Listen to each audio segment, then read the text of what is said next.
Good morning. Welcome to AVNewsCast.com. Morning. Morning, everybody. It's Friday. Yes. Crazy Friday. Yes. Oh.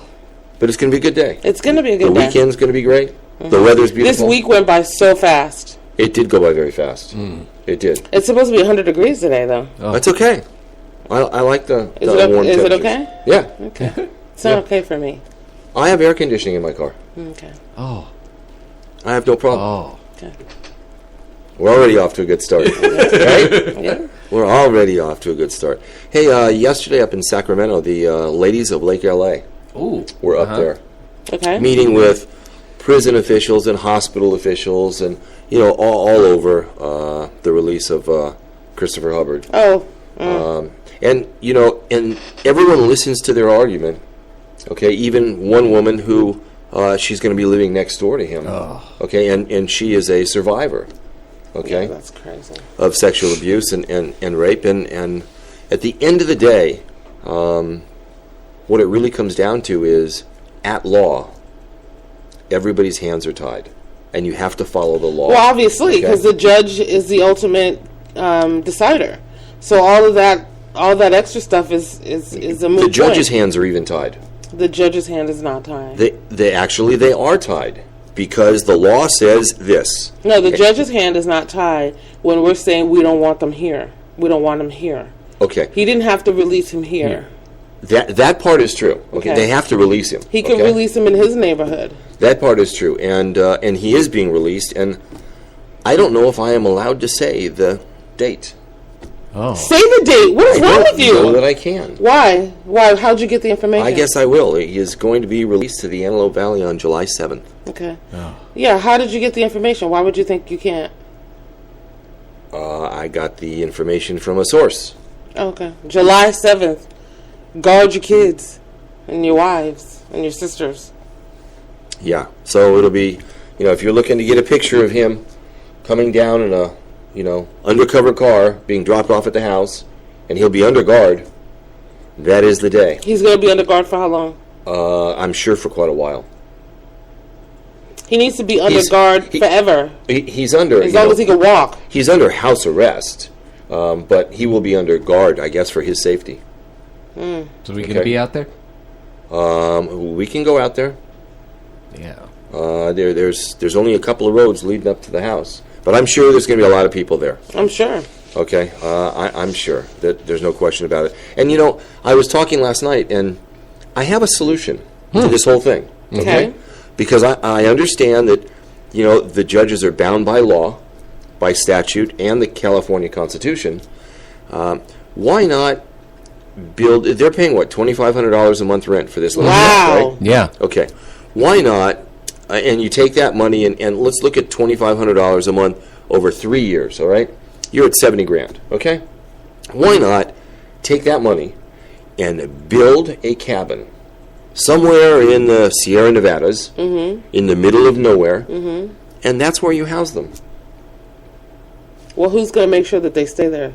Who cares? You're going to drop them down by helicopter. Yeah. It's 30 miles remote. You can't get around. I'm good. Surrounded by wolves and coyotes. I'm good with it. And you leave them there. And occasionally you do a flyby. Yeah, and you drop a care package. All right? I'm good with that. Yeah. We send our Marines and everybody out into battle. Yeah. Okay, they're in the middle of nowhere. Yep. We drop care packages. It's good enough for them. Do that for him. That's just my suggestion. No, All they right? won't do it. Yeah, I think if you just castrate him and take his thumbs off, that'll help too. Yeah, well, that's another thing. But so there you have it. It's July 7th. Yesterday there was a big rally taking place in Palmdale, Lancaster, right at the Avenue M there, from Mike Antonovich's office, in a march and rally led by NAACP President V. Jesse Smith. Hundreds of people. It was a huge rally, all the way to the courthouse. And what they want is they want a balance to the scales of justice. Yeah. Okay? Yeah. They're saying that African American and Latinos are being sentenced too hard, that when the prosecutor comes to them with a plea bargain, the charges are initially so high that they're agreeing to a plea bargain that is just terribly unfair. Yeah, of course. So it's like Kohl's, where they say that they hike the prices up and then Kohl's put them on Cash? sale. Yeah. Yeah, then you get Kohl's Cash. Yeah.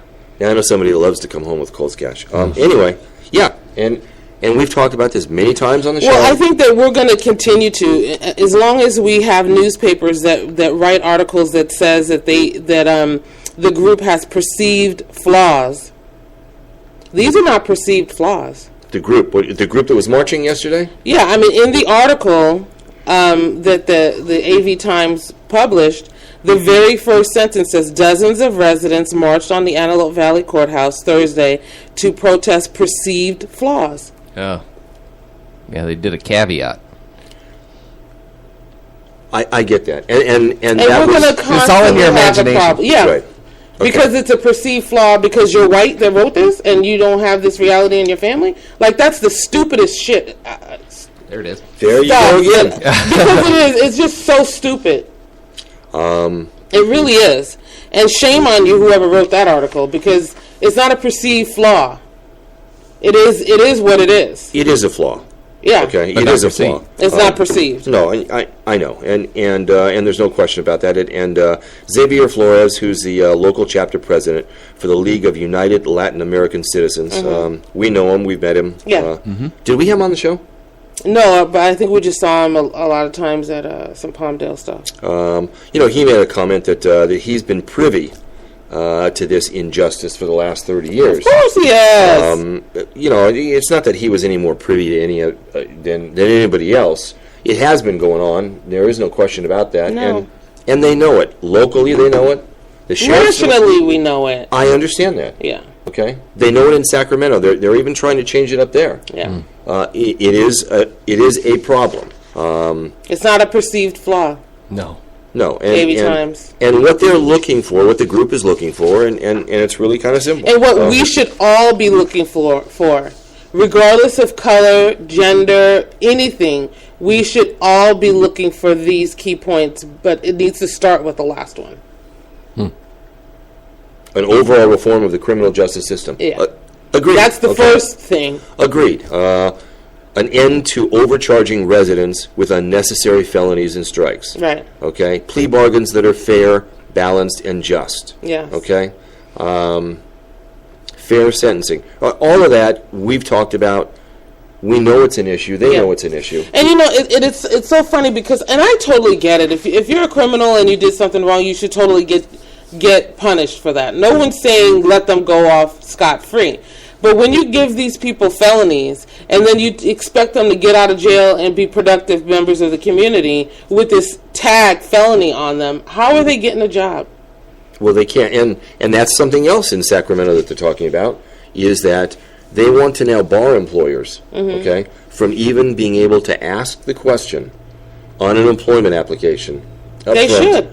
You can't ask if I have any children. Right. So, I mean, you should only be worried about whether or not my background and what I say that I can do is the reality for the position that you're looking for an employee for. That's the only thing that you should be concerned with. So if you're hiring let's say you're hiring a pharmacist tech, you can't ask.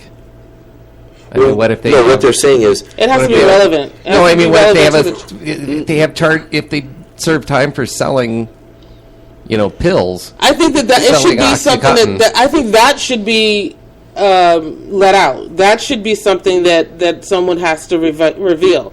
If you robbed banks before, or if you were embezzler and you want to work in the stock market or something, anything that's relevant to the type of job that you're going for should be something that's disclosed. Well, what they're trying to do is this. Initially, when they put out on a job board that, hey, we've got an opening for a pharmacy tech, for instance, okay, and you go apply. They say it's unfair that you have to, at that point, right then and there, you have to disclose that you have a prior history of, drug abuse or, whatever. Well, I think that's relevant. What they are saying, though, is, but they're saying when it does come down to the final chosen three, for instance, okay? Well, what difference does it make if you tell them now or later? It's the same thing. Yeah. Maybe an employer goes, you know what, this guy or this girl is great, okay? They have everything that's absolutely wonderful. No. I want to hire him. And at that point, you say, hey, here's the thing. 15 years ago, I had a problem. 15 years ago, you don't have to even tell. It only goes back 7. I'm just saying. Okay. All right? Mm-hmm. And what they're saying in Sacramento is initially you should not be asked and you don't have to disclose. But when it gets down to nitty-gritty, the employer's going to check. Well, I mean, but they should. Well, listen. The thing about checking is kind of funny because I do background checks all the time on the employees that work for us, and one of the agencies that I use. Yeah. Okay.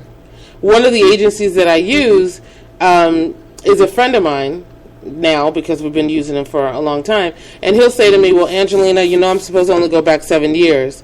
In 7 years, he's okay, but let me tell you what he did 10 years ago." And you know what I mean? So, although the law says that you're only supposed to go back 7 years, they still can tell you. I mean, it just depends on who you use and how compliant they want to be with the law. Look, if you're using somebody you don't know that's just going to hand you paperwork, then yeah, it's going to just go back 7 years.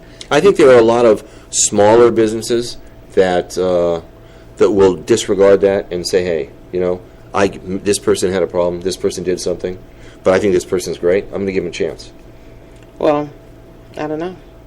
Okay. Well, I mean, I know for a fact that my son was really, really lucky, and because he had a problem and he ended up having to do jail time, and he was able to come out of jail and completely turn his life around completely, and he's doing so well. Your and son is one of the rare 1%ers. Yeah. I'm telling you that. Because he's not stuck at a minimum wage job. He's making, a really, really good income. Enough money to stay in a pretty nice looking place from the photos I saw. Yeah.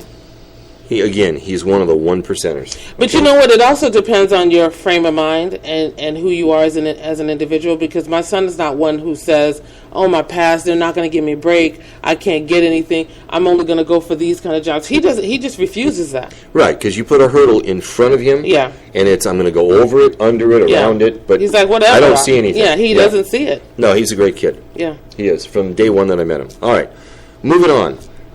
Yesterday, in Antelope Valley Courthouse, a Lancaster man was ordered to stand trial for the murder of his mother. All right? Oh, damn. Yeah. Now, he confessed. He confessed to the murder. Uh-oh. He claimed that his mother was a witch. Yeah. Oh! Bruja. That she was a witch. And a real witch? Yes, and he was a representative of Jesus Christ. Oh, Lord. An elite angel of God. Oh. And he had to kill her and burn her. Well, yeah. All right? Now, he strangled her. All right? She hit her head on the floor. He took her clothes off, dragged her to the kitchen, and did the best he could to stuff her in the oven. No! Oh. But he couldn't. Because there's no way, she would fit. And when they discovered the body, which was discovered by his brother, when they discovered the body, the oven was kind of tilted forward, Oh, yeah. Yeah, it was. Get that. This is just some sick stuff, okay? Some sick stuff. Okay, so all I'm saying with this case right here, the guy is mentally unstable. Now, while they were investigating the murder, while they were investigating it, the suspect, Shelton Bradley, happened to walk by the apartment residence, okay? Mm-hmm. And he walked under the yellow "Do Not Cross" tape and inquired what was going on. Well, it was his mama's house, right? He was, and he was the one who did it, too. Yeah, anyway, so the police questioned him, and he gave it all up. Oh, you wondering what's going on here? Let me tell you. Yeah. Yeah, he said that... Take these tapes down. I did this. He is a descendant, he is a representative of Jesus Christ. Yeah. Okay? Now, he doesn't need the death penalty. He needs to be institutionalized for the rest of his life. Now, what bothers me is, though, at his arraignment hearing, his attorney, his defense attorney, questioned whether his client was displaying symptoms requiring a 5150 hold. Okay? Huh? Yeah. 5150 hold lets you out in 3 days. He needs to be in forever. I don't know how you can be a defense attorney in certain situations. Okay? Yeah. It's like going to a debate class, and being a Republican or a Democrat and having to argue for the other side. I could argue for the other side. I understand that. But when you're talking about murderers and scumbags, and you have to try to do the best job you can to keep them out. Okay. When they're guilty? Yeah. No. I mean, really? He just wants them to be on a 3-day hold? No, he said, you know what? He's not stable. Yeah. Okay? He is not stable. Yeah. Okay? He seemed to have been completely honest, okay, when he was being questioned. Maybe he's a nutcase. He is a nutcase. Maybe his testimony really wasn't good. Right. Maybe he just imagined stuff. He hears voices. He was hearing voices. Yeah, he's a nut. Somehow, did she get herself, after she was strangled, find a way to get herself in the oven and strip down?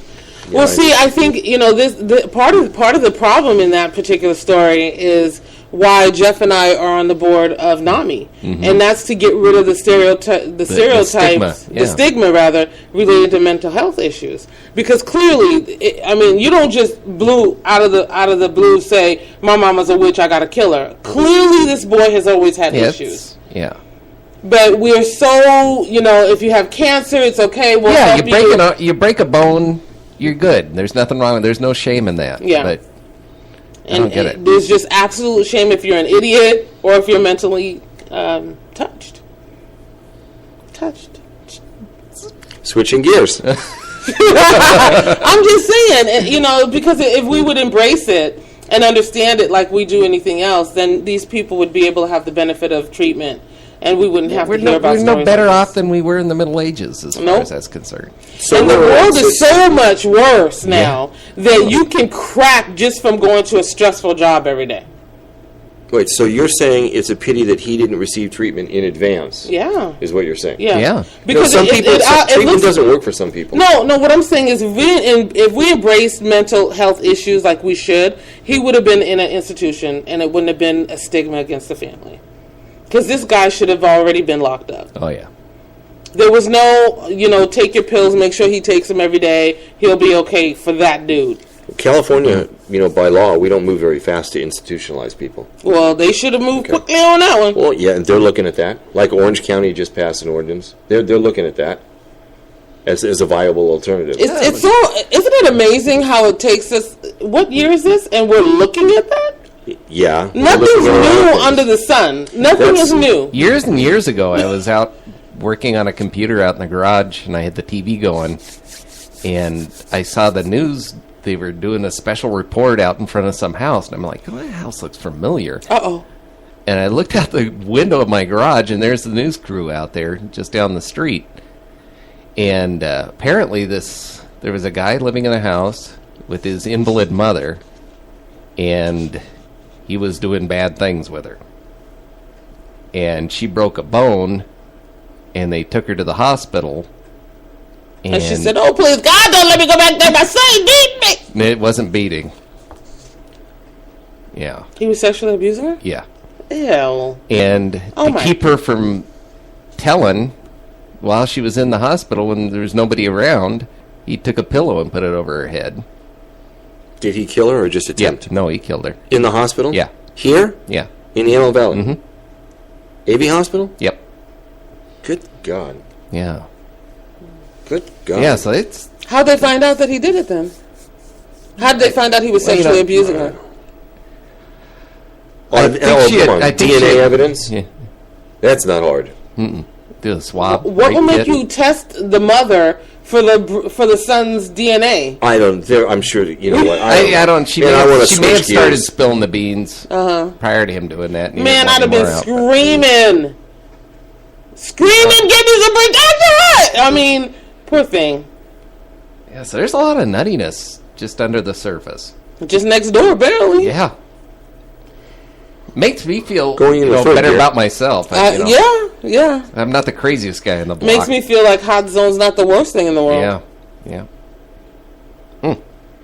Closing arguments. Okay, go ahead. Closing arguments are set to begin today in downtown L.A. Into the LASD corruption trial. There's 6 individuals that have been indicted that are on trial right now. I'm a little nervous Closing about arguments it. are having today. And I'll tell you, you're nervous about it? If found guilty... Enough hasn't come out. Yeah, what are closing arguments? There's still more to come. People. Yeah. So then what are you talking about closing arguments? Just in this trial. round. Okay. Okay. Well, I don't feel very confident There's another in 14 this trial. that haven't had trial yet. I don't feel very confident in this one. This is going to be very interesting, okay? This is going to be very interesting because I think clearly they have caught some of these defendants lying, all right? Really? Clearly. Now, if found guilty, you're looking at a maximum penalty for each one of between 15 and 20 years in prison, all right? Oof. That's just for lying and obstruction of justice. Ooh, oh, right? You're in trouble. If found guilty, it's going to be. It's going to be. You want me to answer my phone? No, sorry. Okay, I don't know what's going on. You talk about a control freak. James Sexton, a couple of weeks ago, he was the first deputy. Well, actually, he was the second deputy to be tried, and that resulted in a mistrial, hung jury. So nothing happened there. In this case, it's really very interesting because you have a lot of senior-level LASD officers. What does the jury look like? I don't have that answer. Yeah. Tell me what the jury look like, and I'll tell you what the verdict's going to be. Really? Mm-hmm. If it's a lot of old people, retired professionals, he's getting off. Well, it's not just one. We're talking about 6. I know, but I'm just talking about this one. Out of the 6 being tried that have been indicted, during this trial, only 2 have taken the witness stand and testified in court. 4 have decided, I'm not exposing myself up there. Yeah. All right? One of the individuals that did is not doing too well. He's a sergeant. His name is Sergeant Scott Craig. And one of the things that he testified to was the fact that while everything was going on and the cell phone was discovered, all right, he claims that he reached out and had a one-on-two. He and Sheriff Lee Baca were in a room and consulted with one of the LA city attorneys, okay, on what was going on. And they said, hey, look, here's a situation. This is what happened. This is what was done by the FBI. Do we have legal grounds, okay, to, if necessary, arrest this FBI agent? And he claimed on the witness stand that the city attorney told him yes, that the actions by the FBI were totally wrong, all right? Were totally wrong. And Prosecutor Rhodes said, well, wait a minute, okay?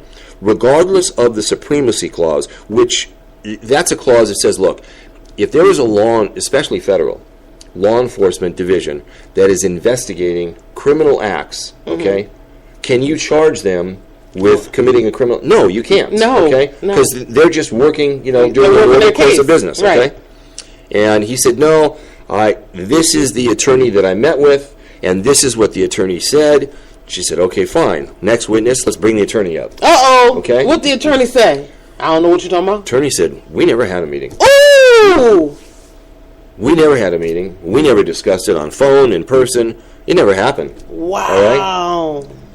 And then Sergeant Craig then backed up, and he said, well, maybe it wasn't in September. Maybe it was at a different time. I'm not sure. Wow. I know we had the meeting. It's not looking too good, okay?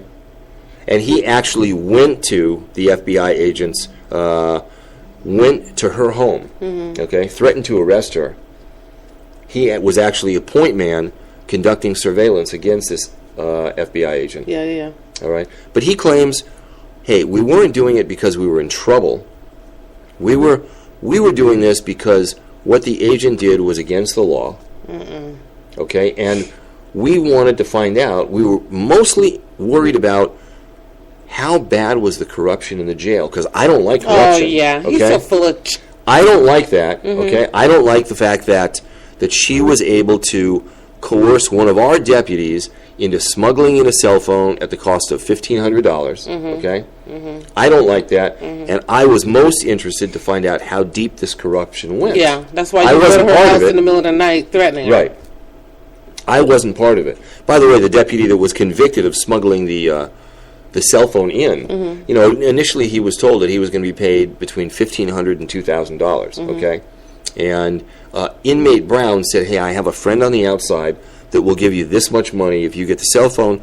He got the cell phone. The friend on the outside, who was an FBI agent, right, only gave him $800.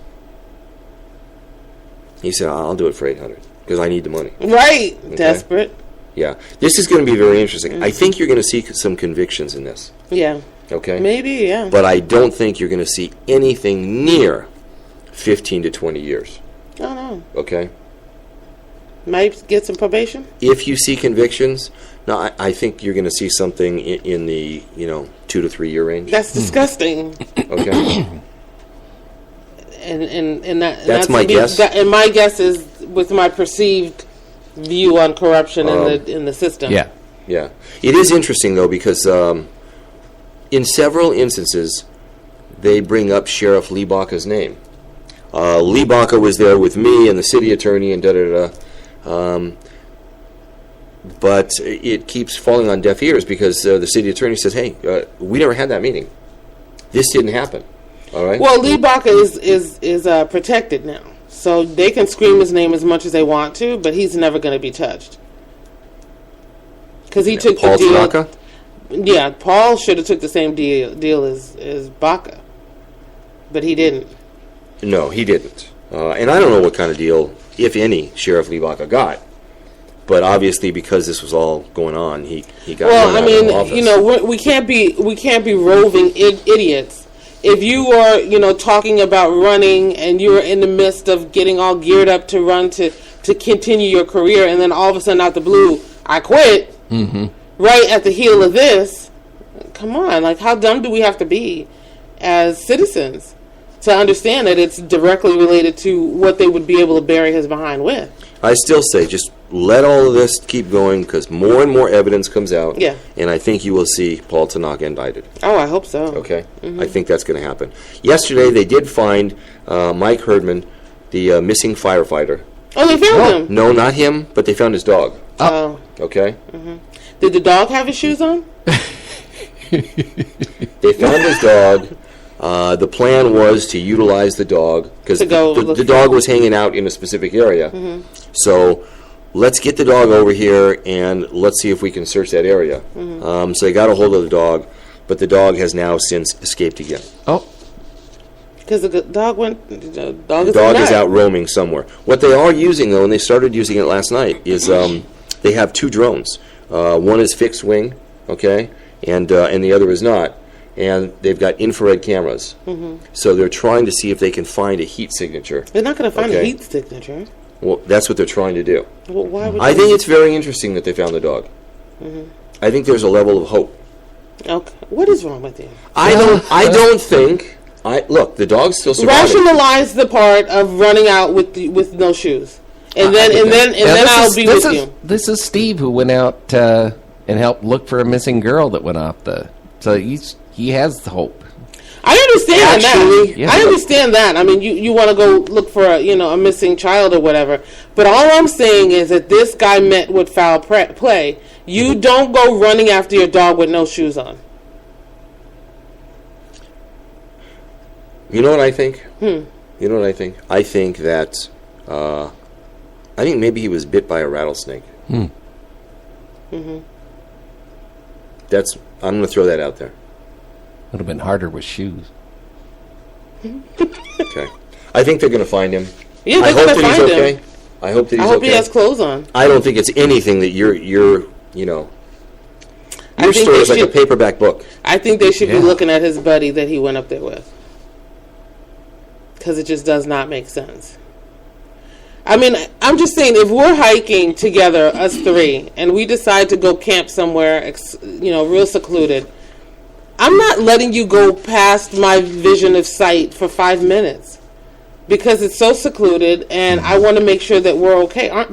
Isn't that what you guys would do? Yeah, each other's back. No, it doesn't make sense. Not at all.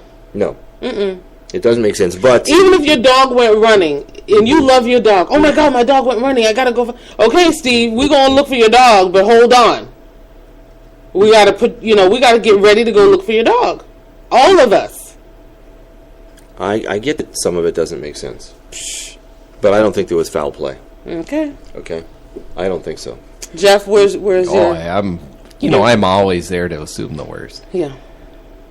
Did you guys see yesterday with President Obama when he awarded the Medal of Honor to Corporal William Kyle Carpenter. No, I didn't see. You didn't see that? Mm-mm. You know, youngest ever recipient. Youngest ever recipient. Okay. How old was he? Is he? How old is he? Thanks. Wow. I mean, you just said he's the youngest. Good Lord, you think? Well, that was me.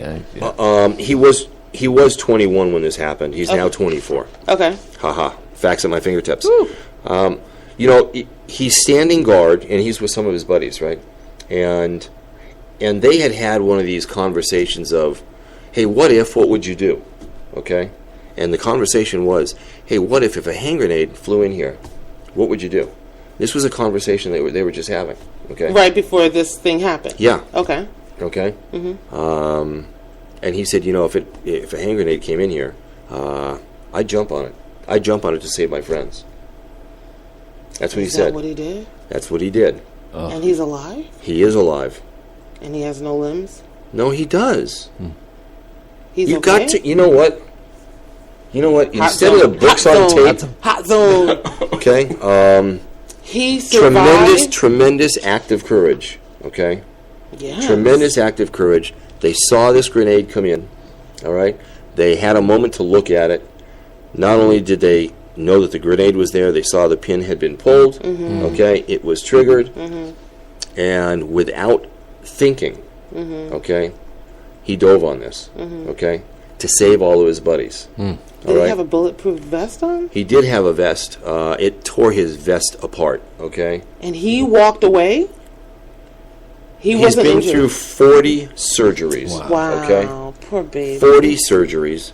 Not at the VA, I hope. An all-new jaw. I mean, just, just so many things, but this is such an act of courage. Yeah. Okay? And, many people say, this is what I would do or da-da-da. This guy not only talked about it, but he did it. Yeah, he did it. That's just tremendous. Okay, I'm going to say it because I told you guys I'm not going to do the show if I don't say what's on my mind. And the reason why he did it is because he was 21 and he was too young to understand what your rehab was going to be about. 40-year-olds is not doing that.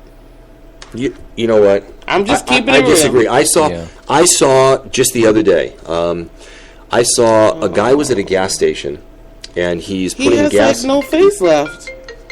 I saw just the other day a guy's at a gas station. He's putting gas in his car, and a car comes down the interstate and runs into the gas pump, and everything erupts into fire and flames. And a bystander, runs over there, opens the car door, and drags him out just before the car blows up. Yeah, that's different than falling on a grenade.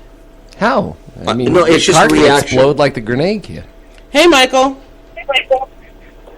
So, last Saturday night, I'm going to go out with some employees and enjoy a sushi dinner. Yeah. I don't have much, it's all work. That's what I'm looking forward to. I got a call from my wife, and she says, "Hey, I'm broken down, our car's stalled, and I got it, So I take the two employees. I go pick her up. I pick up the kid. Her car just stalled. Her Lexus stalled. I said, honey, it's all right. Don't worry about it. We're going to get the car fixed. It's going to be great. Let's not make a mountain out of a molehill. Sitting there, I'm just looking at the kids and like, hey, guys, how you doing? They're just like, not responding. I'm like, well, what's wrong with them? And then she's like, they're probably traumatized. Traumatized? Like, that's too funny. I said, honey, my ancestors were persecuted out of the country.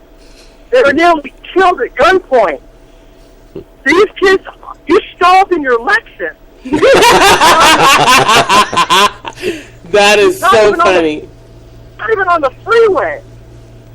So, I'm like, okay, so I can't take these two employees that I really enjoy hanging out with, almost as much as you guys. Not quite. I enjoy you and Steve and Angelina more than anybody. But these guys are funny. And I really enjoy it. I was really looking forward to it. So we got to wait for the tow truck gets there, and she's like, I got to go get, I got the worst sushi place ever. There's only one good sushi place, but now I got to get it to go local. And I get like, this is the typical Michael Stein thing for me. I'm like going out of my way to get sushi with no rice because I'm like neurotic, more carbs. And then I'm so depressed that I get all this sushi with no rice. And then we go over to Baskin Robbins next door, and I get like 7 pints of ice cream. That's funny. It's round sushi with no rice. Good Lord. You get a win out of it. Hi guys, happy Friday. How you doing? We're good. That's hysterical. I know your wife doesn't listen to the show. I know after that she doesn't. We might have to give her a call. Right after. Well, I was sitting there talking to the guys, Joe, who you guys know his name. His name's Joe. He was first of all, Joe is like wants to be our producer of the reality show. For some reason, a Jewish kid from Encino, he believes in the reality show of like being a fish out of water. So every time it comes up, and he's like, "This would be great content for the." My wife is always giving me stuff about like ordering like fresh squeezed grapefruit juice in a country place. That's. I don't think it's much that she's freaking out that she like passed she stalled in her Lexus. That's too funny, and the kids are traumatized. So that's not what I wanted to talk about, though.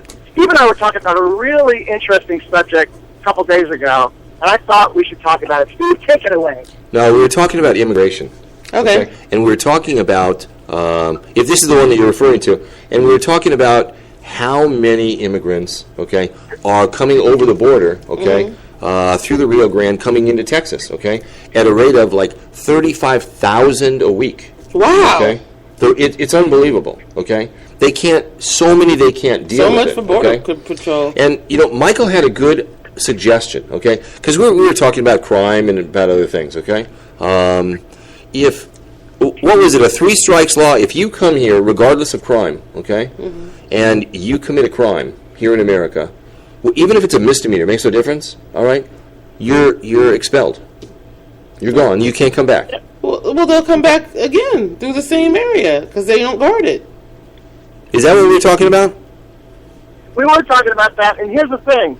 The tough thing is that if you're making money off of like a Justin Bieber, but the thing is that 3 strikes, you're not a citizen.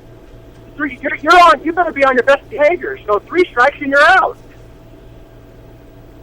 Okay, like Justin Bieber, for instance, Mm-hmm. And I said to Mike, I can't stand this kid, I hate him almost as, a lot, Mm-hmm. I think he should be gone, all right? And hundreds of thousands of Americans feel the same way. Right. Okay? Mm-hmm. But because of his money, he can go out and break the law. I don't think it's because of his money. I think it's I just think because you can't just put out a petition to say, we don't like you, get out. That's just not what we do as Americans. Because of his money, he's very well connected. Whatever. I mean, for the thousands that don't want him, there's hundreds of thousands that. Breaks the law three times, he's out. Yeah, but you know what? I in his case, you know what? I think he just keeps doing stupid stuff. Okay, in his case, if he's convicted on one thing, I think he should. Anybody that comes to America, that breaks the law, all right, has to leave. I think that's fair. America is created by people that came here that it didn't belong to. I mean, it's so funny how people get territorial off of something that wasn't originally yours in the first place. Okay, look. I mean, America is the melting pot, so let it melt. Wait. I'm just saying. Wait.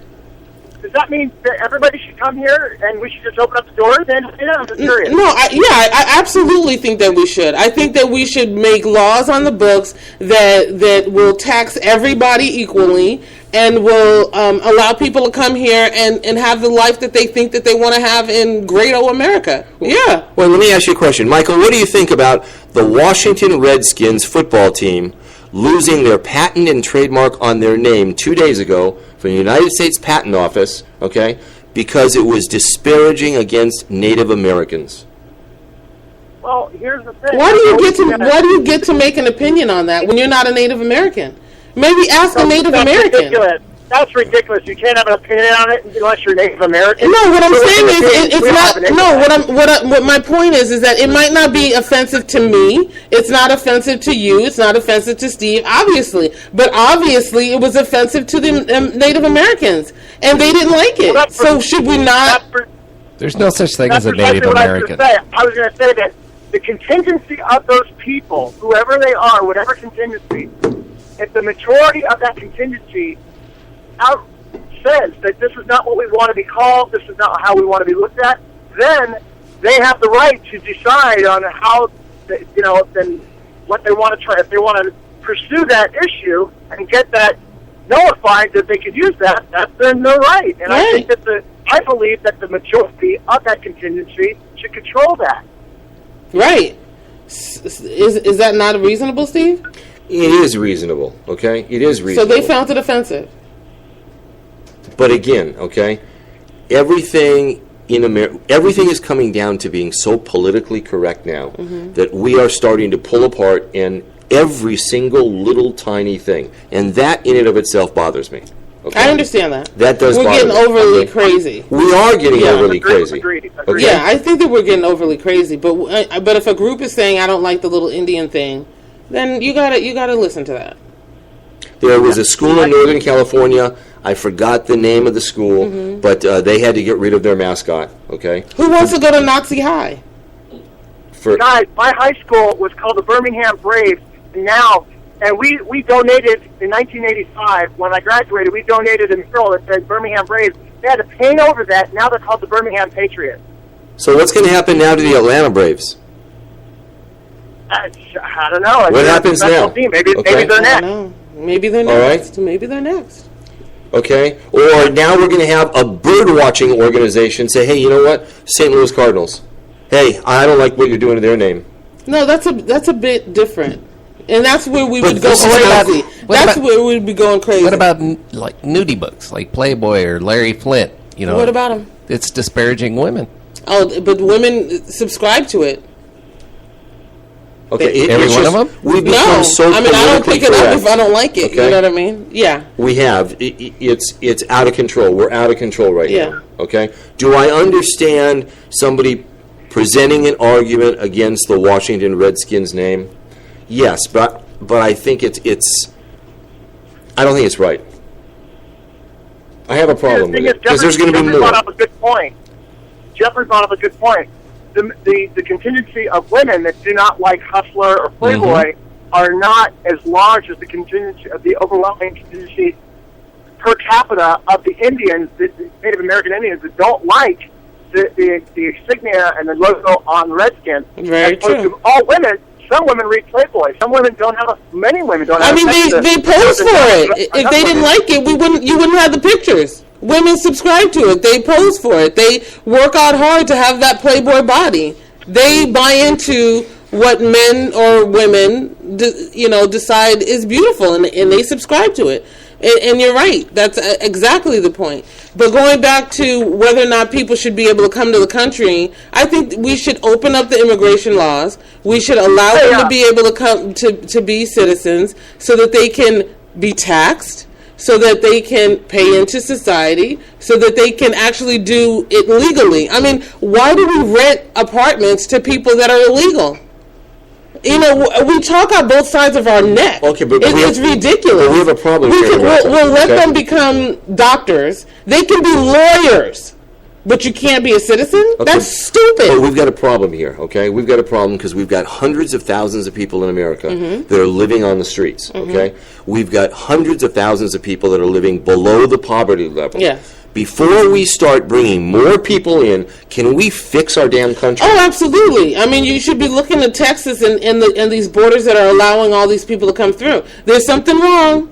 I mean, what are you doing? Where's the control to that border? Well, that's another problem, because they're not staying in Texas.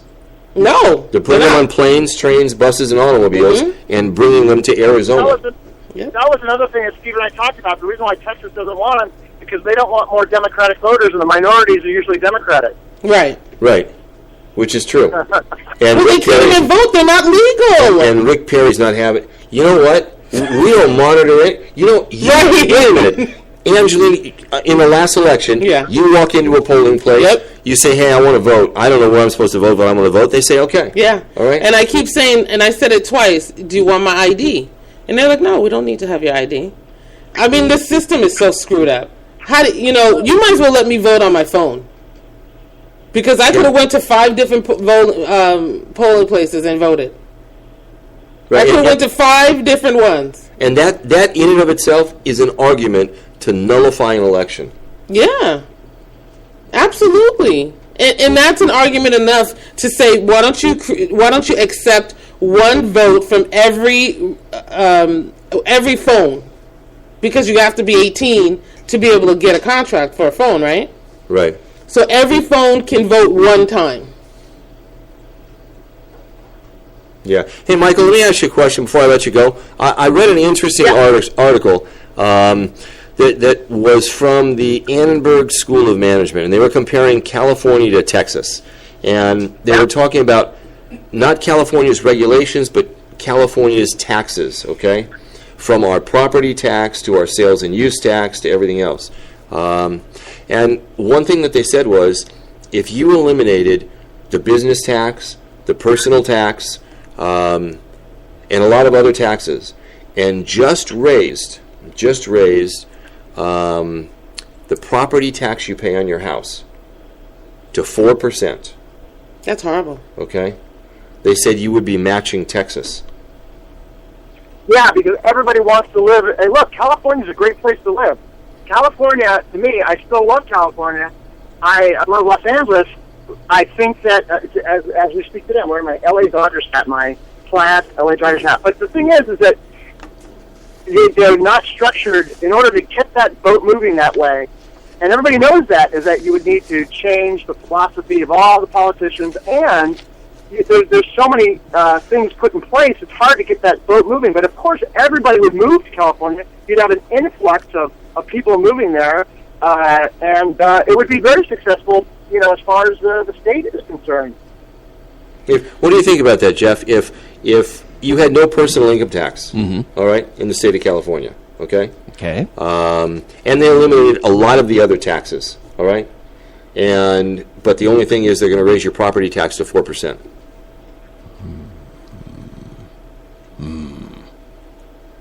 I think that. I don't know. Well, I don't think it's right. I don't think it's right because there's a lot of people that rent. I think that would be a good argument if you include renters in that. If you own an apartment building, then that 4% is divvied up between the occupants that live in that apartment building. No, it's for the owner. The owner. No, but it shouldn't be. It shouldn't be, because I have friends that own property that don't even have little kids, and their property taxes are going to the local schools. Yeah, and that's not right. We should all have to pay for that. It shouldn't be only if you can afford to buy a house. Well, they build it into their rent. Yeah. They're not going to eat that. Then they should build. As long as it's built in, that everybody takes responsibility for it, then I'm fine with it. Unless they're a knucklehead. Why don't you raise their federal tax a little bit and then lower the wealthy a little bit, and then the wealthy can hire more people that own businesses. Well, that's bull. And the people that are. Yeah, that's why you're laughing, Michael. That's bull. You lower it, and they'll just buy another yacht. I'm laughing because that's the Republican part of me, wanting a flat tax. I mean, I'm all for flat tax too, across the board. I don't want a flat tax. I want a national sales tax. That way, you spend taxes based on what you buy. Right. Don't take the money out before you spend it. If you can afford to buy a lot, then you pay a lot. If you can't afford to buy a lot, then you don't. Right. But Michael, correct me if I'm wrong. It's not the federal tax that's really killing business in America. It's the double taxation. It's the state tax that you can't get away from. Federal's no joke either, though. I understand. Yeah, there's a state level tax right now. I think California for a highest tax level is 10.3%. That's a lot of money. Yeah. That's a lot of money. But don't forget, if it was your property tax that went up to 4%, you'd lose a lot of write-offs. Okay? You'd lose a lot of write-offs. All right, we got to take a break. Hey, Michael, I got to let you go. We got to take a break. Guys. Always a pleasure. Thanks a lot, Dr. Jim. Thanks. We'll talk in a little bit. All right. Are we good to take a quick break? Ready. All right, let's take a break. You're listening to AV Newscast, and we'll be right back, so stand by.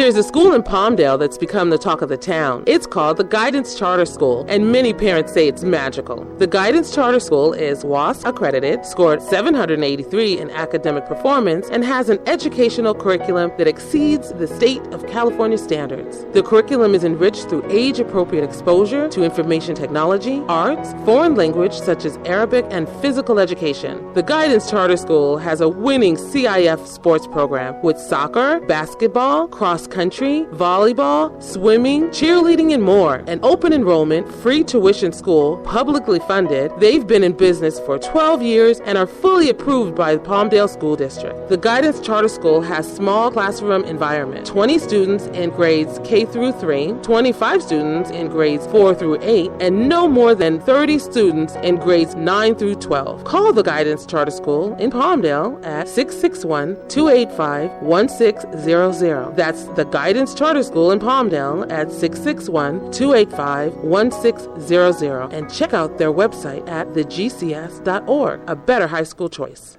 This is Palmdale Mayor Jim Ledford, and we have a great opportunity. We will be electing a new congressman for our valley. I served on the Palmdale City Council with Steve Knight, as well as serving with his father, Pete Knight, and I appreciate their service and belief in our community. Steve is a veteran of the U.S. Army, as well as an 18-year veteran of the LAPD, and I have the highest respect for our vet and law enforcement community. Steve has led by action over his tenure in Sacramento, and no one has authored more legislation for our veterans. As a son of a career Marine, I'm thankful for Steve's commitment to our veterans.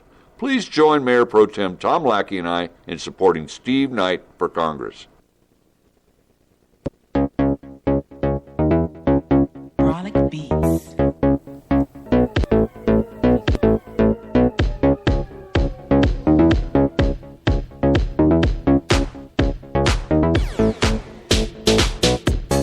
And welcome back to AVNewsCast.com.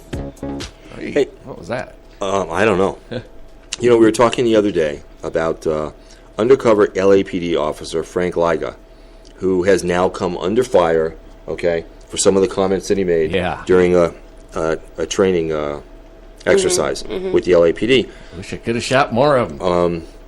This is the same guy who killed another undercover cop by the name of Kevin Lee Gaines back in 1997,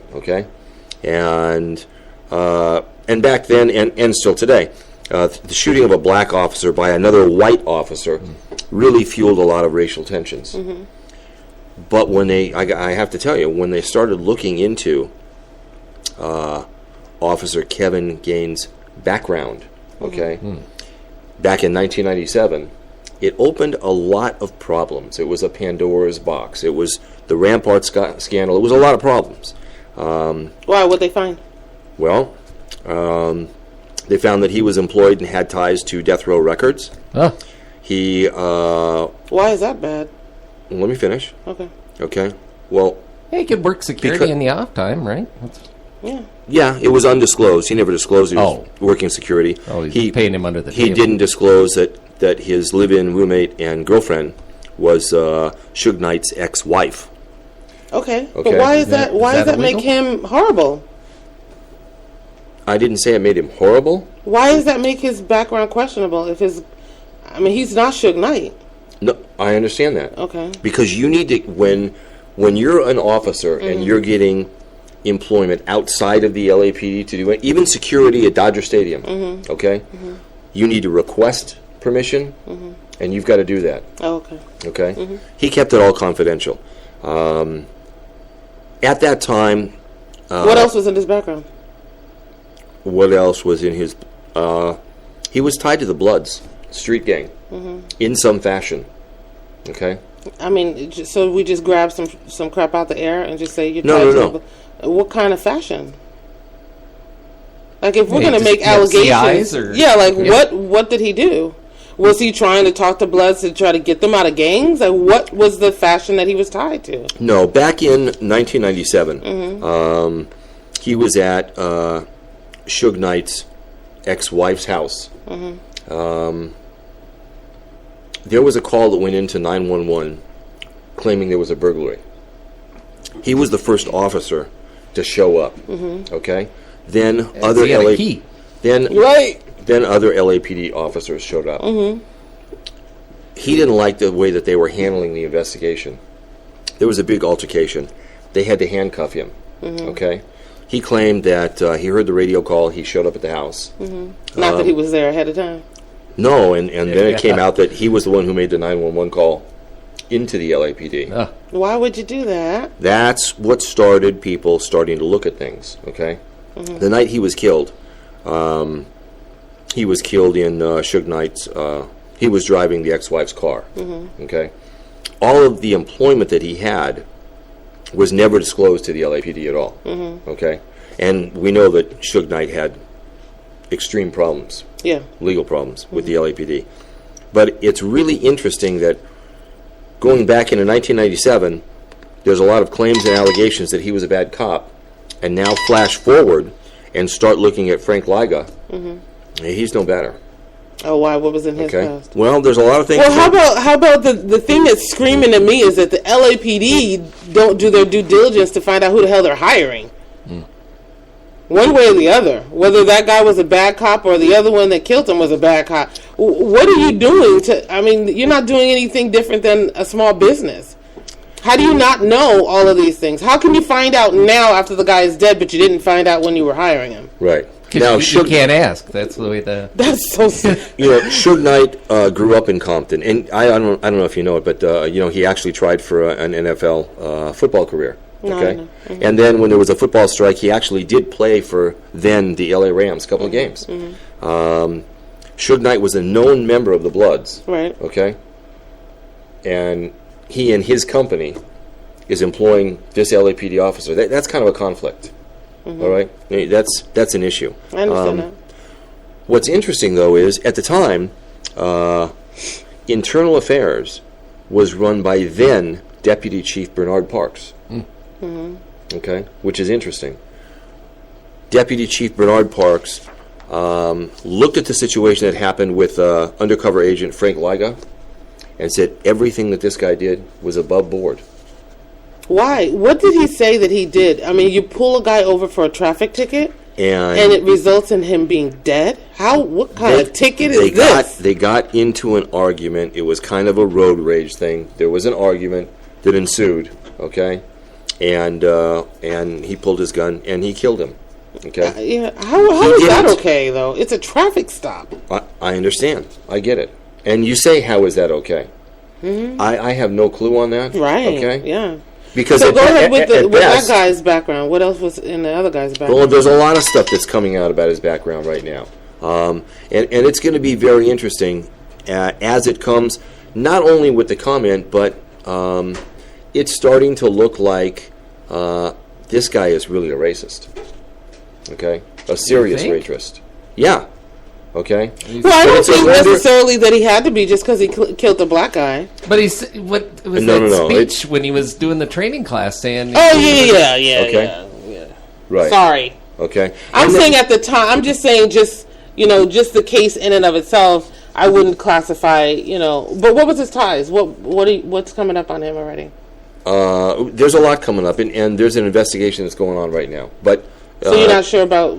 They haven't divulged the stuff that's coming out yet? No, publicly they haven't said anything, and so I'm going to wait. But I've heard, and it's very interesting. And why this didn't happen back then, okay, I think is partly because it would have created extreme racial tension beyond what was already happening. All right, and they said, hey, we got to suppress this, okay, and say that this guy's a good guy, or it's going to be out of control. Terrible.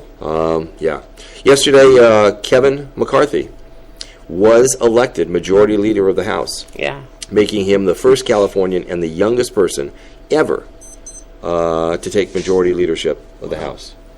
I told you, that's a big deal for California, okay? And one of his first orders of business is to absolutely make certain that not one federal dollar goes to fund this bullet train. Good. Good. That is a mission of his, okay? That's a big mission. He is very well liked. Take that money and put it to mental health. Oh, yes. If you have an option, mental health, forget the bullet. Yes. He's Yeah, he's a very well-liked guy. Yesterday in Georgia, a man was charged with murder after leaving his son in the car. It's 100-degree temperature. Oh, yeah. All right, 100 degrees, okay? His claim, He forgot. he left his son in the car for 7 hours. Oh! Okay? 7 hours while he went to work. And he said, I forgot my son was in the car. Yeah. How do you do that? Because you're not the person that takes the kid to daycare every day. Today is a different day because the wife has an appointment, so I'm going to take the baby. I got it, honey. And he forgot. He forgot. No. I mean, I would never forget. I'm not saying that it's a righteous excuse. I'm just saying he forgot. He forgot. How old was this poor baby? 22-month-old. Yeah. I don't think it's felony murder. I absolutely do. Felony murder? No, he didn't want this to happen. Felony. I mean, I get that it's a murder. It's going to be felony, but I don't know. You know, you've got to be able to deal with. What do you want it to be? Negligent homicide? Yeah, that's what it is. That's what it is. He didn't. Can you imagine what that poor little kid went through? Yes. I can't. And the humidity, too, Yeah. not just the heat. Yeah, the humidity. He passed out and he passed away. But he didn't intend to murder his child. There was no intent. That was what you said before. What'd you call it? Negligent homicide? Yeah. I don't know. What I know is we're that? out of time. Oh. I know we're out of time. There's going to be a DUI checkpoint Uh-oh. in the Antelope Valley. Steve ain't saying where. And don't be stupid. Don't drink and drive. Okay? And don't text. It is, and absolutely Oh, yeah. don't text. Yeah. I agree. Have a wonderful, safe weekend, everybody. We'll be back on Monday.